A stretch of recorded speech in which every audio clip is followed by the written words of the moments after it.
students, I am Dr. Swati Gupta and today I am going to explain median in discrete series.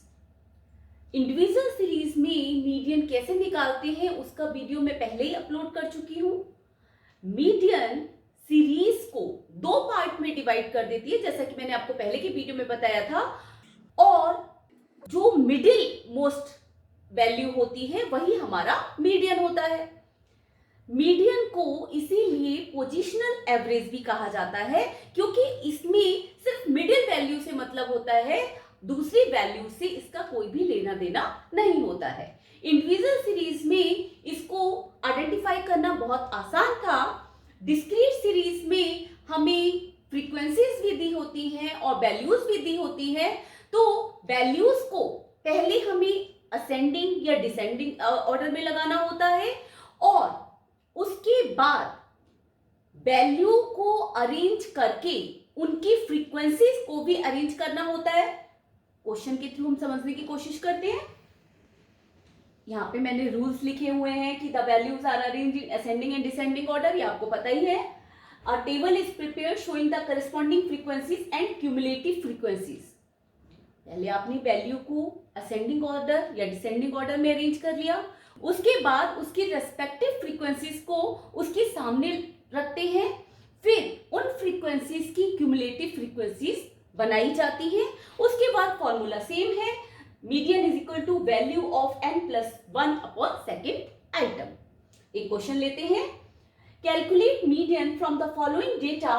Values दी हुई है 20, 9, then 25, then 50, 40 and 80।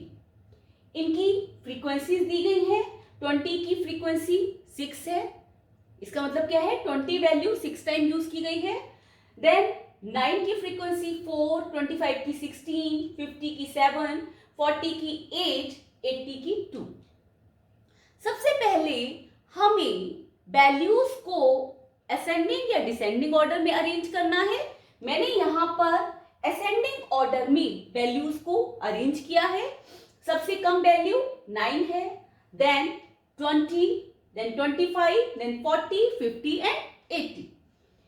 उसके बाद इनकी respective frequencies को उनके सामने लगाना है। 9 की फ्रीक्वेंसी कितनी है 4, 20 की 6, 25 की 16, 40 की 8, 50 की 7, 80 की 2। इस तरह से हमको उनकी फ्रीक्वेंसी को रेस्पेक्टिव वैल्यू के आगे अरेंज करना है। इसके बाद इसकी क्यूमुलेटिव फ्रीक्वेंसीज बनानी है। 4 सेम ही आएगी पहली, फिर 4 + 6 10, 10 + 16 26, 26 + 8 34, 34 + 7 41, 41 + 2 43। अब इसका फॉर्मूला क्या है, median is equal to value of n+1 upon second item. इसमें n कितने हैं, n हमारी टोटल 43 है। n is equal to 43। फॉर्मूले में कैसे लगाएंगे, median is equal to value of 43 plus 1 upon second item.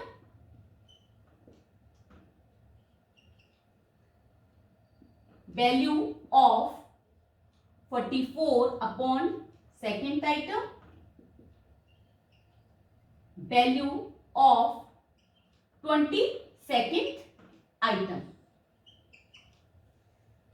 22nd item आपका कौन सी क्यूमुलेटिव फ्रीक्वेंसी में पड़ रहा है। 22nd आइटम का मतलब है 22nd फ्रीक्वेंसी आपकी कौन से वाली क्यूमुलेटिव फ्रीक्वेंसी में आ रही है। इसीलिए डिस्क्रीट सीरीज में हमें क्यूमुलेटिव फ्रीक्वेंसीज बनानी पड़ती है, अदरवाइज हम मीडियन फाइंड आउट नहीं कर पाएंगे। तो 22nd item means 22nd frequency आपकी कौन सी क्यूमुलेटिव फ्रीक्वेंसी में आ रहे हैं। आप देखिए 4 में तो आएगी नहीं, 10 में भी नहीं आएगी, 26 में 22nd फ्रीक्वेंसी आएगी, 26 के अंदर ही आएगी।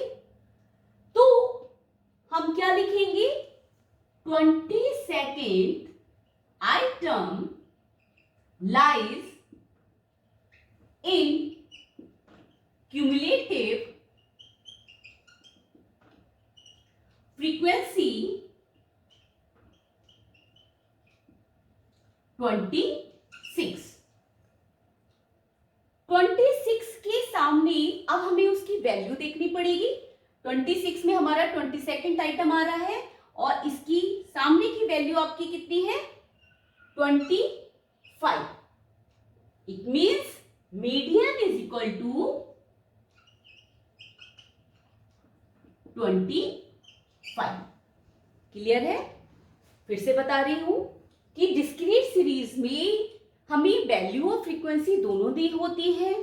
वैल्यू को असेंडिंग या डिसेंडिंग ऑर्डर में लगाना होता है, उसके बाद उनकी फ्रीक्वेंसी को रेस्पेक्टिव वैल्यू के साथ लगाना होता है। आफ्टर देन फ्रीक्वेंसीज की क्यूमुलेटिव फ्रीक्वेंसीज बनाते हैं। उसके बाद फॉर्मूला सेम है, value of n plus 1 upon second item. जितने आपके n आए हैं, आपकी टोटल जो फ्रीक्वेंसी है उसको आप फॉर्मूले में लगा के सॉल्व करोगे तो जो फाइनली आपका निकल कर आता है, फाइनली आ रहा है 22nd आइटम। तो 22nd आइटम का मतलब है 22nd फ्रीक्वेंसी आपकी कौन सी क्यूमुलेटिव फ्रीक्वेंसी में आ रही है। जिस क्यूमुलेटिव फ्रीक्वेंसी में आ जाए उसके सामने की वैल्यू ही मीडियन है।